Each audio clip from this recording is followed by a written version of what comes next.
Mushoku Tensei baru saja merilis OVA atau extra episode berjudul Ares the Goblin Slayer yang bisa kita tonton di channel YouTube Muse Asia. Sepenting apakah episode ini? Mari kita cek. ルイジェルドさん、僕は不安ですよ。何がって？エリスですよ。一人でゴブリン退治なんて。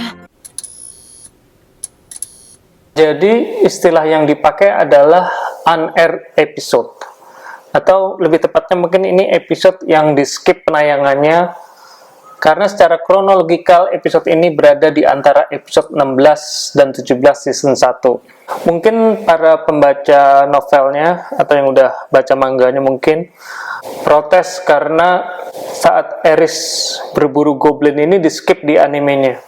Kenapa protes? Karena ada beberapa kejadian penting di cerita itu. Karena mungkin fokus saat itu pada Rudy ya. Jadi kalau misalnya bolak-balik antara Rudy dan Ares, mungkin secara emosional di anime kurang dapat. Menurut saya ini adalah keputusan yang tepat. Jadi kalau kita ingat episode 16 itu saat Rudy bertemu Paul. Pada saat Rudy bertemu Paul itu, Ares yang memang dari dulu ingin berburu goblin pergi ke Adventures Guild. Di Adventures Guild itu dia mencari misi untuk berburu goblin. Nah, di Adventures Guild ini dia bertemu dengan tokoh yang akan menjadi tokoh penting di season berikutnya, yaitu Cliff Gilmore. Cliff Gilmore ini seorang mage seperti Rudy. Kemudian Cliff dan Ares kemudian berpetualang untuk mencari goblin. Sepanjang perjalanan, Cliff berusaha mengimpress Ares karena memang Cliff mage yang cukup hebat. Dia prodigy ya, sejak kecil sudah berkemampuan hebat untuk seorang mage. Tapi Ares yang sehari-harinya bersama Rudius nggak terkesan dengan kemampuan Cliff, karena memang Rudius secara kemampuan berada di atas Cliff. Nah, saat berpetualangan dengan Cliff di tengah hutan, Ares tidak sengaja melihat seorang anak yang dikawal oleh satu kesatria dikeroyok oleh para pembunuh bertopeng. Cliff tampaknya mengetahui pihak-pihak yang sedang berseteru dan memperingatkan Ares untuk tidak ikut campur karena menurut Cliff mereka berkemampuan di atas Ares maupun Cliff. Ares yang bergaul dengan Rudyard mempunyai insting untuk melindungi anak. Tanpa pikir panjang, Ares menerjang para pembunuh bertopeng untuk menyelamatkan anak tersebut. Poin penting di episode ini. Jadi pertama, development dari Ares. Ini untuk pertama kalinya Ares membunuh manusia lain. Ares tidak pernah, tanda kutip ya, merasa berdosa saat membunuh pertama kalinya. Beda dengan Rudius yang berasal dari dunia kita sehingga moral kompasnya berbeda.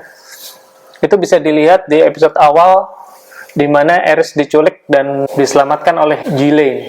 Pada saat itu Rudius tampak shock melihat darah dan orang terbunuh di depan matanya, sementara Ares nyantai aja. Kedua, munculnya Cliff Gilmore untuk pertama kalinya. Karakter ini akan berperan cukup penting di season kedua nanti. Backstory-nya diperkenalkan secara singkat dengan animasi yang stylish di opening episode ini. Dan yang ketiga, perkenalan tokoh Teres dan Miko. Again, tokoh-tokoh ini akan berperan di season-season yang akan datang. Mungkin Teres dan Miko ini masih jauh perjalanannya, tapi perannya akan cukup penting. Yang menarik yang bisa dilihat di episode ini, jadi Ares menyelamatkan Teres dan The Miko dari para assassin itu. Nah, ternyata Cliff itu berada di fraksi Paus juga. Berarti Cliff itu musuh dari Teres dan The Miko. The Miko ini anak kecilnya ya, disebut The Miko karena dia berkemampuan unik ya, kemampuan luar biasa. Dan memang konflik di milis ini masih samar-samar ya, belum jelas karena memang ini cuma background aja dan akan ditampilkan di episode yang akan datang, masih jauh. Animasi di OVA ini standar Mushoku Tensei ya, artinya lebih baik dari kebanyakan anime lain. Fight scene Ares versus Assassin digarap dengan luar biasa, yang saya pikir hanya kalah dengan Final Fight Demon Slayer Entertainment District Arc. OVA ini jadi pelepas dahaga bagi fans Mushoku Tensei yang menunggu season 2 yang entah kapan tayangnya. Nah, itu tadi OVA Mushoku Tensei Ares the Goblin Slayer. Yang belum subscribe, kalau suka silahkan subscribe. This has been The Talkies. Sampai ketemu.